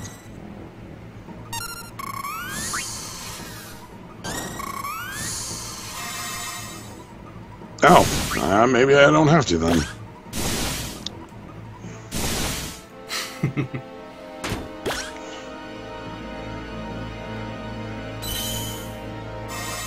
Alright. I think it's still Chupon that's the most appropriate to spam at all times. Guy's the one I use the most. The one I want to use the most is the Chocobo ... but it comes up very rarely. And it also can be construed as rude in the wrong circumstance. Well, it works perfectly. I use it when a character dies right before they get to do their cool thing. Like that one with Hope, who just died right before doing his like OSB, and I was like, oh, well. Oh, sweet, Vessel of Fate. All right. I was gonna use deployment tactics, but fuck it. Hey, if you like to stop using bio, that'd be cool.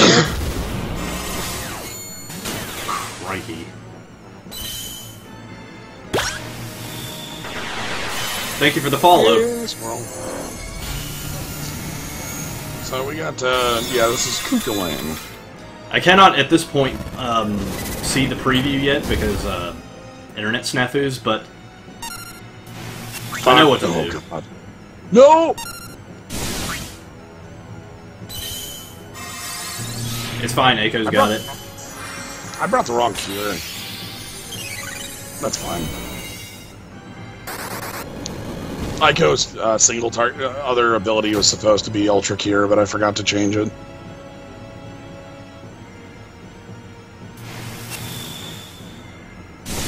Whatever that did. Fuck him. Fuck him up, Travis! Yes! You fool! Now you've done it. Now you're in for it. Now we're in for it, holy crap! Did you see that? Oh boy.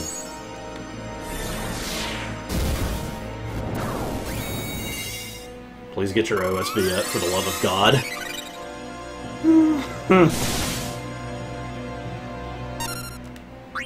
Oh boy, here's another one.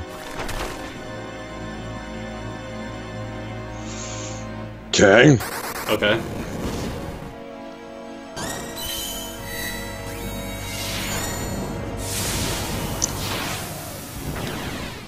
You know, call me wrong, but I really think that your entry really survives on the strength of Wind. Fuck.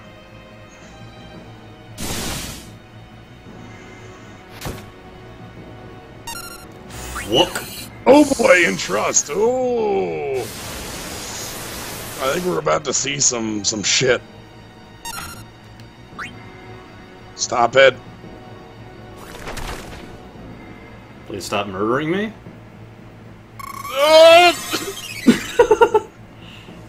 Hell? Sid?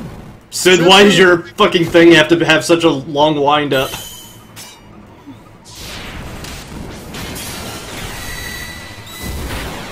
And fucking 5/9 Spear? No, he got the entrust, so he's ready to use it again. Yeah. We just have to hold on. And it goes down. No. Yeah, it goes down. Alright, whatever.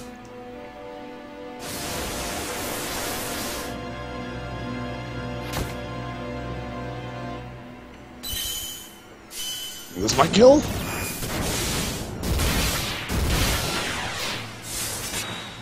If not, I'll actually kill with Windblade.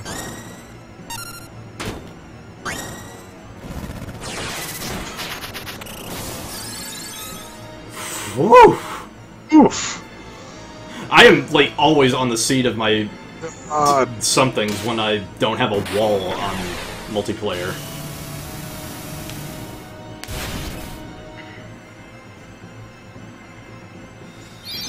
Oh boy, Thunder God saving the day.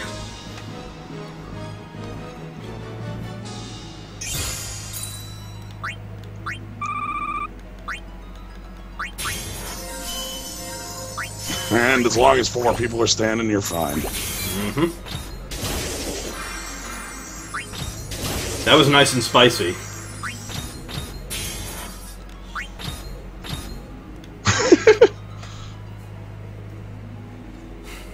Happy with that. You get a fuck ton of orbs for this.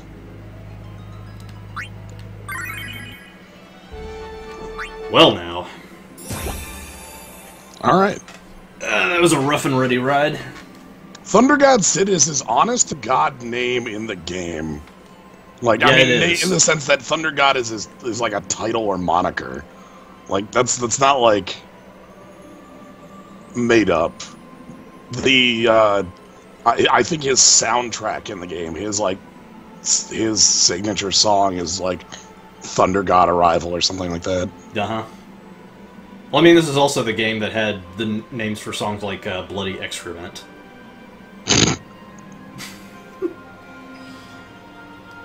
Alright, we got there. Yeah, we did. Gefgarian took way longer than it should have, but that was just me being a piece of shit, so, that's fine.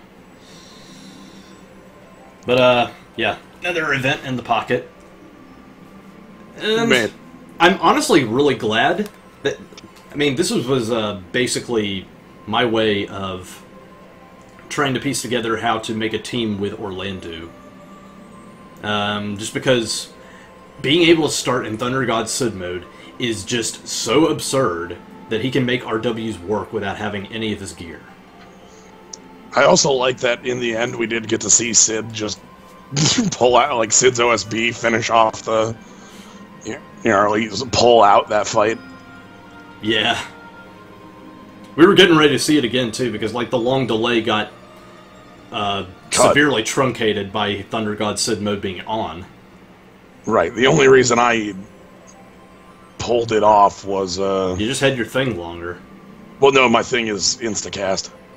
Yeah, your thing was longer. Anyway, next up is... Shit, I believe it's, yeah, I think it's FF4 with Golbez. I have no I am freed of knowledge. Up to this event, I knew, like, every event in succession, like, what they were. It was like, alright, then there's the 8 one, then there's the 10 one, then there's the 13 one in there, before that, and there's the... I am freed of that knowledge. I don't know what the next, like, 5 events are in order, and I'm very happy about it. Yeah, we're gearing up for the anniversary in, like, a couple of months, so we're just getting sort of a... It's honestly I'm glad that we have a quiet period right now. Because it means you can just save up Mithril. There's no, like, crazy, powerful must-have banners at this point. I'm probably gonna pull for Sid one more time before that banner disappears, and then save up. Well, you do what you do, my bud. Yep. Yeah, knowing your luck, you'll probably get Sid BSB anyway. So, thank you for joining me. Always a pleasure to have you on the board. And thank you to all of you as well for tuning in and everything. I've got a little bit of something down the pike. I need to plan it out, but it's more or less going to be sort of a Patreon stream as well. I need to figure out what the hell I'm going to be doing with my Patreon. So, details forthcoming. But as it is, I'm glad that Twitch Alerts works now, because I definitely got a couple of follows, and I really appreciate that. Okay. Yeah, good to know that works. Yep, it does. At first, it was just like, wait a second, like I'm getting like the stamp noise from out of nowhere. Where is it coming from? Like, oh, my thing works. Okay. Right. So anyway, yeah. Thank you for joining me, and next time we'll have FF4. See you then. Catch you later.